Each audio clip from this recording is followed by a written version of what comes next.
अशा कथेचा आढावा घेणार आहोत जिथे प्रेम आणि नियंत्रण यांच्यातली जी रेषा असते ना हो ती इतकी धुसर होते की ती ओळखणं जवळपास अशक्य होऊन बसतं. हो आणि आपल्यासमोर आहे अंधारातला चकवा यामधील एक भाग. मला वाटतं ही कथा नात्याची एक काळी बाजूच उलगडून दाखवते. अगदी. यात केवळ रहस्य किंवा भीती नाहीये. नाही, उलट मानवी नातेसंबंधांमधली जी असुरक्षितता असते आणि दुसऱ्यावर ताबा मिळवण्याची जी एक तीव्र इच्छा असते त्यावर हे एक प्रकारचं भाष्य आहे. तर कथेचा केंद्रबिंदू आहे चांदणी आणि चंदू नावाचं एक जोडपं. हो आणि त्यांचं जे नातं आहे ना तेच ते प्रेमळ नातं एका रात्रीत पूर्णपणे बदलतं. आणि ते का बदलतं तर त्यात एका तिसऱ्या रहस्यमय व्यक्तीचा प्रवेश होतो. एक तांत्रिक. बरोबर. आणि इथेच वशीकरणाची जी संकल्पना आहे ना ती समोर येते. म्हणजे दुसऱ्याच्या मनावर इच्छेवर ताबा मिळवण्याची एक तथाकथित विद्या. हो आणि आपण केवळ या कथेच्या घटनांचा मागोवा घेणार नाही आहोत तर त्यामागे जो एक मानसिक खेळ दडलाय तो समजून घेण्याचा प्रयत्न करणार आहोत. हां. विशेषतः चांदणीच्या वागण्यात जो अचानक बदल होतो तो का आणि कसा घडतोय हे पाहणं महत्वाचं आहे. कारण अनेकदा नात्यांमध्ये असे बदल हळूहळू होतात आपल्याला कळतही नाहीत. पण इथे तसं नाहीये. ही कथा त्याच बदलाचा एक खूप तीव्र आणि नाट्यमय रूप आपल्यासमोर ठेवते. अगदी. चला तर मग बघूया या नात्याच्या अंधाऱ्या वळणावर नक्की काय दडलंय. कथेची सुरुवात होते कॉलेजमध्ये. चंदू नेहमीप्रमाणे चांदणीची वाट पाहत असतो. पण जेव्हा ती येते तेव्हा त्याला लगेच जाणवतं की काहीतरी चुकलंय. ती पूर्णपणे बदललेली असते. हो आणि तो तिला सहज विचारतो नाही का. हो, अगदी सहज. काल कुठे होतीस? फोनही नाही उचललास. आणि इथेच आपल्याला त्या बदलाचा पहिला आणि सगळ्यात मोठा धक्का बसतो. तिचं उत्तर इतकं थंड आणि कोरडं असतं. ती फक्त म्हणते काही काम होतं. हो, आणि स्रोतात एक वाक्य आहे जे खूप काही सांगून जातं. हा तिचा आवाज होता पण त्यात भावना नव्हती. बरोबर. आवाजातला हा भावनांचा अभाव म्हणजे नात्यातल्या संवादाचा खून करण्यासारखाच आहे. खरंय. आणि हे प्रकरण तेव्हा आणखी गंभीर होतं जेव्हा चंदू लेक्चरमध्ये तिचा हात धरण्याचा प्रयत्न करतो. आणि ती सगळ्यांसमोर त्याचा हात झटकून टाकते आणि इतक्या रागाने थंडपणे म्हणते, मला स्पर्श करू नकोस. अरे बापरे. म्हणजे चंदूसाठी हा फक्त अपमान नव्हता तर एका नात्याचा जाहीर मृत्यू होता. हो ना. कालपर्यंत जी व्यक्ती त्याच्याशिवाय राहू शकत नव्हती ती आज त्याला अनोळखी असल्यासारखी वागवत होती. अगदी. तुम्ही जो मुद्दा मांडलाय तो महत्वाचा आहेच आणि त्यात अजून एक गोष्ट जोडण्यासारखी आहे. सार्वजनिक ठिकाणी दिला जाणारा नकार हा केवळ खच्चीकरणासाठी नसतो तर काय आहे ना पीडितेला तिच्या मित्रमैत्रिणींपासून आणि सामाजिक आधारापासून तोडण्यासाठीही वापरला जातो. म्हणजे तिला एकटं पाडण्याची ही पहिली पायरी असते. अगदी. इथे चंदूला एक प्रकारे भावनिकदृष्ट्या वेगळं पाडण्याचा प्रयत्न सुरू झाला आहे असं मला वाटतं. सार्वजनिक अपमान तर झालाच, पण ही भीती फक्त दिवसापुरती नव्हती. खरी भीती तर रात्रीच्या अंधारात तिची वाट पाहत होती, नाही का? अगदी. कारण दिवसा जे घडतं त्याचा खरा परिणाम रात्रीच्या एकांतात मनावर जास्त होतो. आणि इथे तर कथा एका वेगळ्याच पातळीवर जाते. त्याच रात्री चांदणीला एक स्वप्न पडतं आणि त्या स्वप्नात तिला तोच तांत्रिक दिसतो ज्याला ती अमावस्येच्या रात्री भेटली होती. हो, शिरपूर चोपडा रोडवर. त्याच्या हातात लिंबू, काळी दोरी आणि एक लाल धागा असतो. आणि इथेच तो तांत्रिक तिला एक वाक्य म्हणतो जे या कथेचा मूळ विचार असू शकतं. कुठलं वाक्य? तो म्हणतो, प्रेम हवं असेल तर नियंत्रण लागतं. हे वाक्य खूप काही सांगून जातं. या ज्या वस्तू आहेत ना म्हणजे लिंबू, दोरी, धागा या केवळ तांत्रिक प्रतीकं नाहीत. मग काय आहेत? त्या एका मानसिक खेळाचं रूपक आहेत असं मला वाटतं. नात्यांमध्ये जेव्हा एखादी व्यक्ती दुसऱ्यावर हक्क गाजवण्यासाठी अशा प्रतीकांचा वापर करते मग ते महागड्या भेटवस्तू असोत किंवा भावनिक दबाव असो. हो, किंवा सतत पाळत ठेवणे. बरोबर. तेव्हा कुठेतरी प्रेमाची जागा नियंत्रणाची भावना घेऊ लागते. वशीकरण ही संकल्पना अनेकदा ह्याच असुरक्षिततेतून जन्माला येते. आणि इथेच माझ्या अंगावर काटा आला. म्हणजे जे फक्त स्वप्न वाटत होतं ते आता वास्तव बनलं होतं. हो, ती घाबरून जागी होते आणि तिला तिच्या उशाखाली तोच लाल धागा सापडतो जो तिनं स्वप्नात पाहिला होता. हे म्हणजे अविश्वसनीय आहे. ही एक अत्यंत नाट्यमय आणि निर्णायक घटना आहे. स्वप्न आणि वास्तव यांच्यातली जी भिंत आहे ती इथे कोसळून पडते. स्वप्नात पाहिलेली वस्तू प्रत्यक्षात सापडणं हे त्या कथेच्या विश्वात त्या अलौकिक शक्तीच्या अस्तित्वाला दुजोरा देतं. यामुळे चांदणीच्या मनात भीती आणि संभ्रम निर्माण होतो. ज्यामुळे तिच्यावर नियंत्रण मिळवणं आणखी सोपं होतं. अगदी. पण एक मिनिट थांबा, हे सगळं खरंच त्या तांत्रिकाने केलंय की हा चांदणीच्या मनाचाच खेळ आहे? म्हणजे कदाचित तिला स्वतःलाच या नात्यातून बाहेर पडायचं असेल आणि ती या घटनेचा आधार घेत असेल, कारण इतका टोकाचा बदल एका रात्रीत कसा शक्य आहे? हा प्रश्न खूप महत्वाचा आहे. कथा आपल्याला अलौकिक स्पष्टीकरण देते, पण मानसशास्त्रानुसार जर पाहिलं तर कधीकधी तीव्र मानसिक दबावाखाली असलेलं मन वास्तवापासून दूर जाण्यासाठी अशा घटनांना स्वतःच जन्म देतं.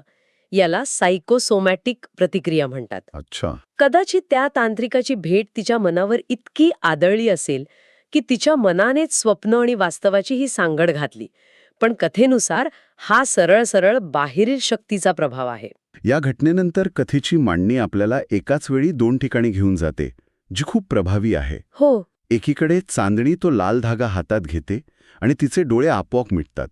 आणि त्याच क्षणी दुसरीकडे शिरपूर चोपडा रोडवर तो तांत्रिक तिच्या फोटोसमोर बसून चंदूचं नाव घेत मंत्र म्हणत असतो. तिच्यावरील नियंत्रणाचा स्रोत आणि त्याची प्रक्रिया इथे स्पष्टपणे दाखवली आहे. हो. जर आपण या मोठ्या चित्राकडे पाहिलं तर हे तथाकथित वशीकरणाच्या प्रक्रियेचे 2 स्पष्ट टप्पे दिसतात. कोणते 2 टप्पे? चांदणीला पूर्णपणे नियंत्रणात आणलं जातं. तिची स्वतःची विचारशक्ती, तिची इच्छाशक्ती काढून घेतली जाते, जेणेकरून तिचा वापर एक माध्यम म्हणून करता येईल. एका शस्त्रासारखा. बरोबर. आणि त्याचा परिणाम लगेच दिसायला लागतो. पुढच्या काही दिवसांत चांदणीचं वागणं पूर्णपणे बदलतं. तिच्या नजरेत आता प्रेम नाही तर एक प्रकारचा हुकूम दिसतो. आणि याचा परिणाम आता थेट चंदूवरही होऊ लागतो. त्याला सतत अस्वस्थ वाटायला लागतं, डोकेदुखीचा त्रास सुरू होतो. म्हणजे आता प्रक्रियेचा दुसरा टप्पा सुरू होतो. हो. इतकंच नाही तर त्याला स्वप्नात चांदणीचा आवाज ऐकू येतो. बरोबर. म्हणजे नियंत्रणात आणलेल्या व्यक्तीचा वापर करून दुसऱ्या लक्ष्यापर्यंत म्हणजे चंदूपर्यंत पोहोचण्याचा प्रयत्न केला जातोय. चंदूला होणारा शारीरिक आणि मानसिक त्रास, जसं की डोकेदुखी किंवा स्वप्नात आवाज ऐकू येणं, हा त्या तथाकथित विद्येचा परिणाम म्हणून दाखवला आहे. हे फक्त मानसिक नाही तर शारीरिक पातळीवरही पोहोचलेलं दिसतंय. हो ना. अनेकदा मानसिक दबावाखाली असलेल्या व्यक्तींना खऱ्या अर्थाने शारीरिक त्रास होऊ लागतो.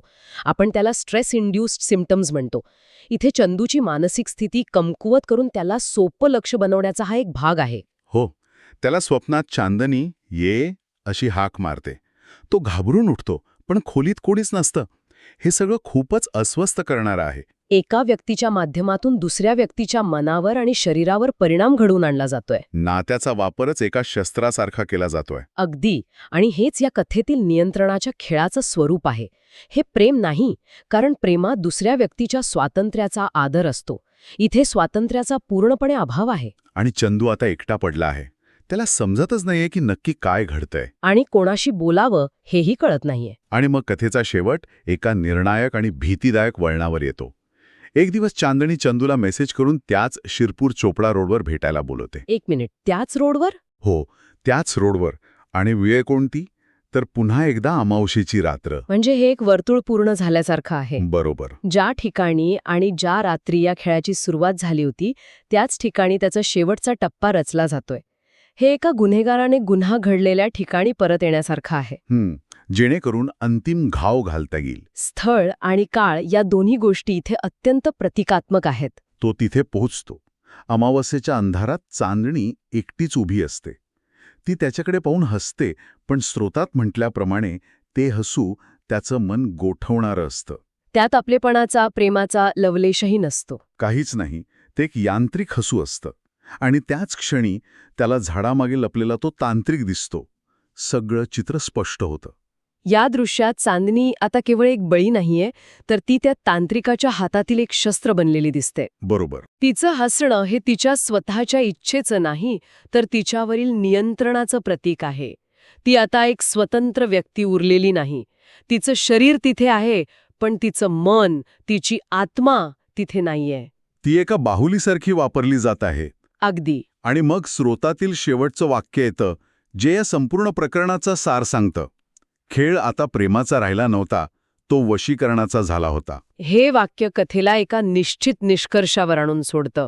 जे काही घडत होतं ते प्रेमाच्या नावाखाली सुरू झालेलं एक नियंत्रणाचं षड्यंत्र होतं. आणि आता चंदू त्या षड्यंत्राच्या अंतिम टप्प्यात, त्या सापळ्यात पूर्णपणे अडकला आहे.